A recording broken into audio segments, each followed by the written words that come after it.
This is Football Friday, sponsored by Trusted Choice, Dakota Bank, South Dakota Department of Health, and South Dakota State University.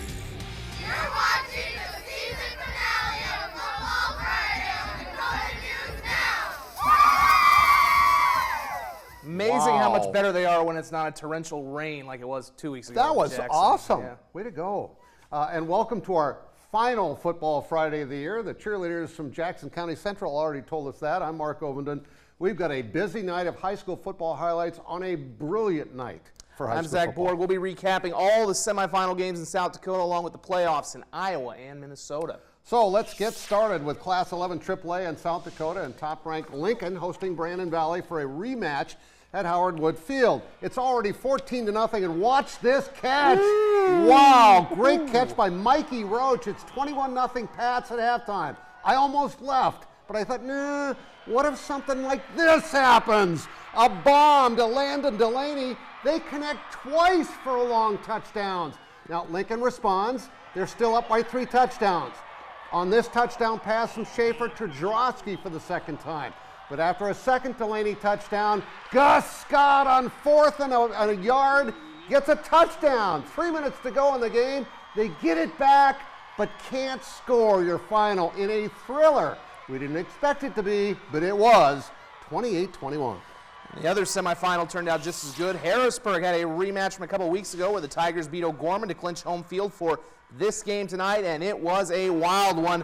O'Gorman got the ball first, and Hayden Gross finds Rylan Satter across the middle for the first touchdown of the game. There would be plenty more, so buckle up. Max Carlson for the home team takes the direct snap. He plunges in for 6. And we were all tied up after the extra point. Gross on the other end with a swing pass to Sullivan Schlemgen, who will get a big block from Henry Theobald. Gets him into the end zone. The Knights were down 1 going to the 4th when they explode with a Satter touchdown and 2 pick sixes that helps them get sweet revenge as they win it by a final score of 49-34. Right. So again, take a look at your scoreboards. It will be Lincoln and O'Gorman for the title.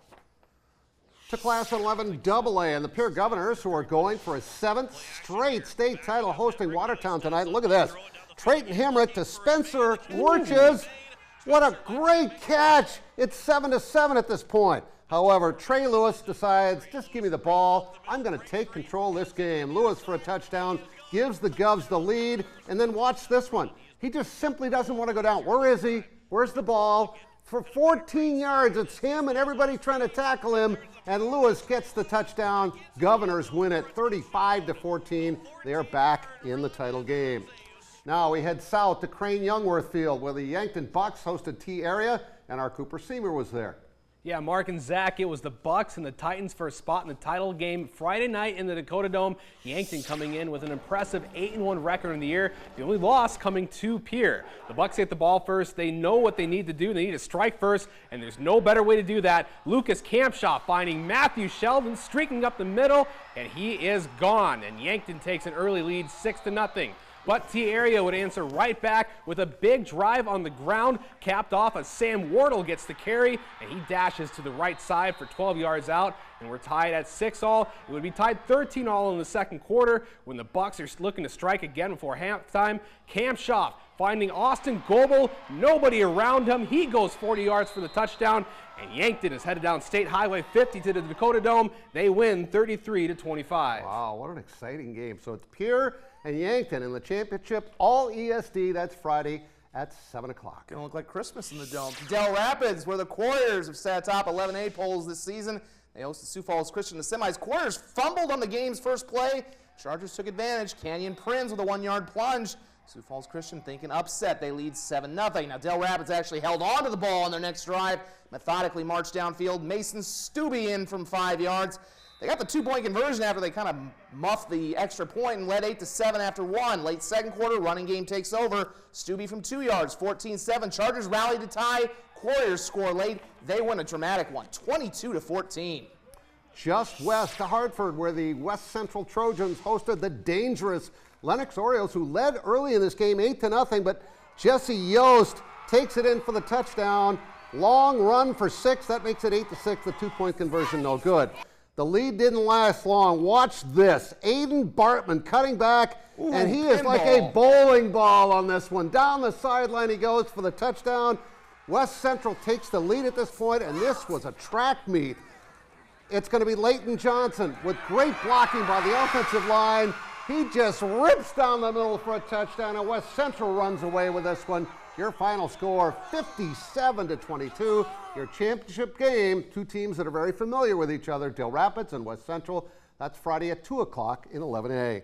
Up next, highlights from 3 more classes, including a heavyweight title fight in Parkston. Stay with us. Welcome back to Football Friday, sponsored by Trusted Choice, Dakota Bank, South Dakota Department of Health, and South Dakota State University. To Class 11B, sorry, I was swallowing, where the Winter Warriors have ruled all season, including a 28-0 win at West Central. Tonight, the Warriors hosting the defending champion Elk Point-Jefferson Huskies, who, oh, by the way, beat them last year, and the one team can advance to Vermilion.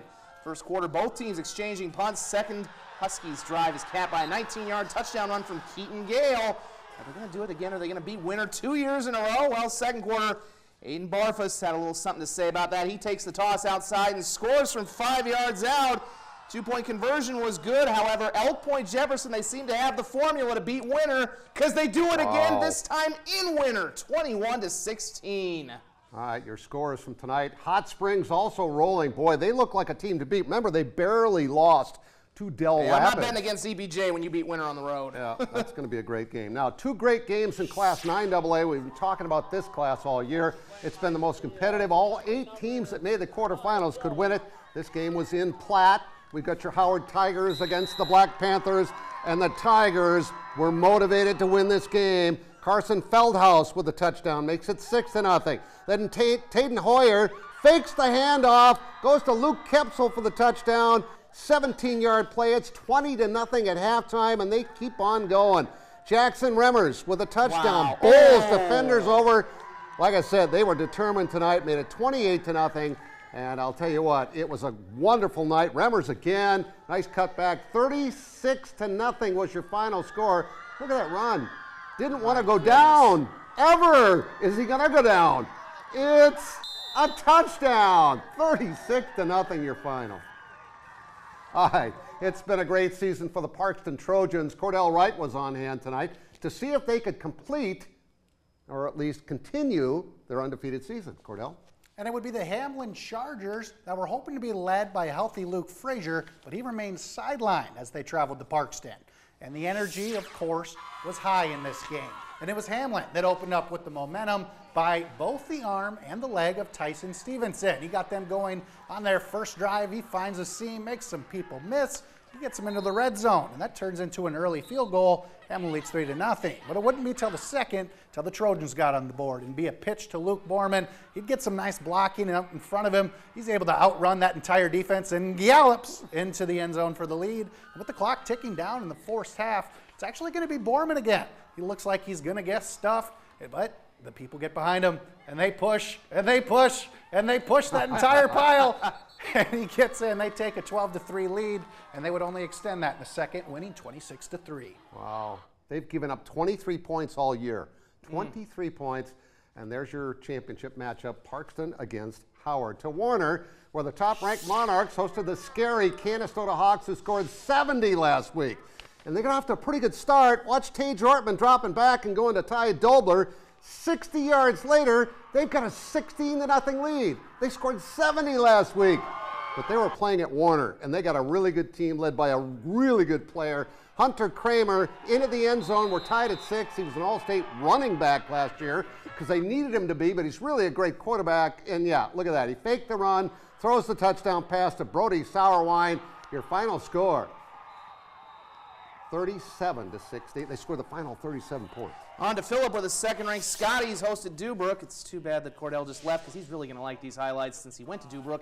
7 minutes left in the first quarter. Dolphins backed up inside their own 20. The handoff to Gavin Landmark. And this is going to be a landmark highlight in the history of Deubrook High School because he is going to go all the way for the touchdown. Wow. It's a 6-0 game, and their defense would make it stand. Maybe the play of the game right here, Layden Turkleson on 4th down. Looks like he's going to go all the way for a touchdown, tie this game. But wrong. Carter Hawks swoops in, strips it. One of several turnovers. Deubrook does it again. How'd you like that, The Cordell? Cinderella story. They win 18-14. That sets up an unreal 9A final. Warner, Deubrook next Thursday at 2.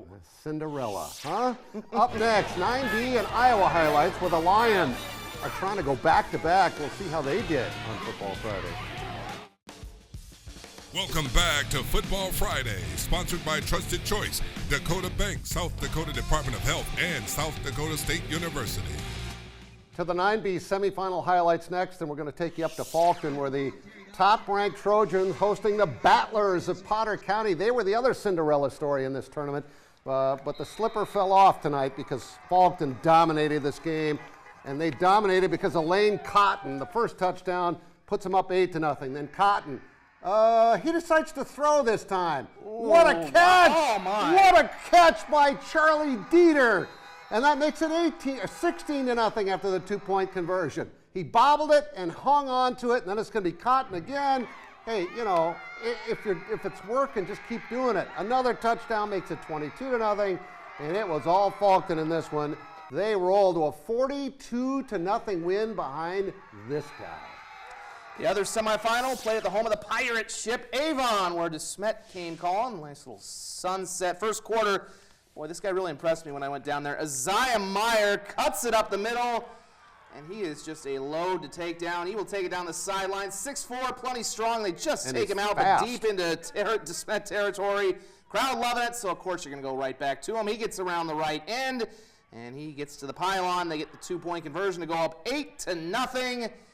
And if it ain't broke, do not fix it. They will give it to him again for the 2-yard touchdown run this time. It was all Avon. He's going to get a chance to play in the Dakota Dome. 46-19 the final. Avon and Faulkton next Thursday at 10 in the morning. That could be fun. All right, to Rock Rapids, Iowa, where the Central Lyon George Little Rock Lions are getting close to defending their title, although they got a tough game tonight from Kemper Catholic, who led at one point in the first half. Reese Vanderzee, however, wipes out the lead with a 43-yard score. Next Lion possession, it's going to be running back Graham Eben. Hey, Dad, call a play for me. Okay, son, let's see what you can do. Wow, the future Hawkeye Maybe they'll finds take the advantage end of him now zone. in Iowa.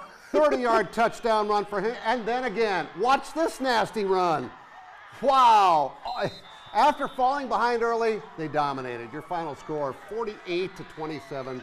Central Lyon George Little Rock still undefeated. Over at 3A, Sioux Center survived a scare last week. Tough one tonight, though, against Sioux City. Heelan was all defense in the first 3 quarters. Both teams tied at zeros. Warriors trying for a field goal. It's blocked and picked up by George Silbanos, and eventually he is brought down after the big return later on for the Warriors. Ezra Hibma fakes the throw, then chucks it down to a wide-open Cade Bauer. That gets him into Crusader territory. Following that, though, the quarterback gets the snap and hands it off to Solomon T., who slides his way past defenders into the end zone for the first touchdown of the night. Now Bishop Heelan would come back to tie the game, send it to triple overtime, where they break Sioux Center's heart, 27-26. What a wild game that was. All right, let's check out those Iowa scores again. Central Lyon, 48-27. Whoa. Oh, we're hoping to maybe get highlights of that game. Knocks off West Lyon 20-19, and Sioux City Heelan in overtime, 3 overtimes. To Marshall, Minnesota we go for more highlights. This time, Minnesota highlights. Zach spent the day there. We'll be right back. Welcome back to Football Friday, sponsored by Trusted Choice, Dakota Bank, South Dakota Department of Health, and South Dakota State University. And welcome back to our final segment. And before we go into Minnesota, Todd County plays for the All-Nation Class A state title in the Dome tomorrow. Certainly hoping to have highlights of that. Yeah, we're hoping to have highlights of that tomorrow. But Matkey Field Marshall, a very busy place today. They had section championships in 9-man. Good rivalry. Hills Beaver Creek against Edgerton for the right to advance the state. Edgerton's only loss this year to Hills Beaver Creek. And boy, were they on fire today. Jamin Metzger in the second of a scoreless game slings a 43-yard bomb to Micah Bush. The Patriots would add 2 and lead 8-0.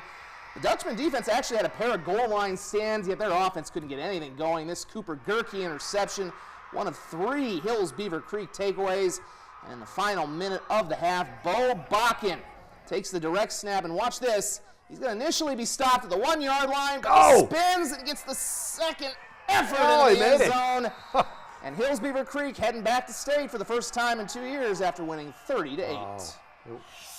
Brian Allen's son was part of that melee at the end of the game. Congrats. Was 2 years ago. Another son 2 years ago on the team. Minneota, top ranked in Class 1A, and the reason why they play slobber knocker football. They stuff Bold on a key 4th down play here.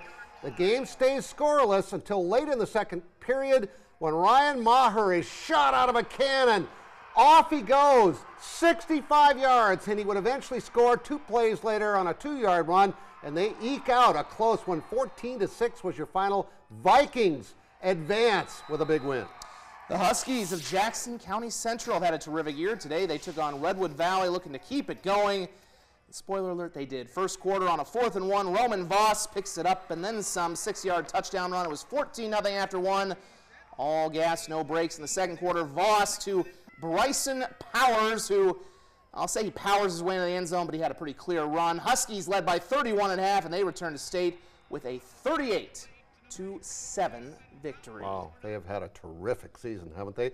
Marshall also lost in Class 4A tonight, 30-14. Again, those scores of the games we just had highlights of. Jackson County Central, Minneota, and Hills Beaver Creek all victorious. And thanks for joining us on our very final Football Friday. Those cheerleaders from Jackson County Central did a great job introing us. Nice job. Thanks to our great crew all season. Have a nice week.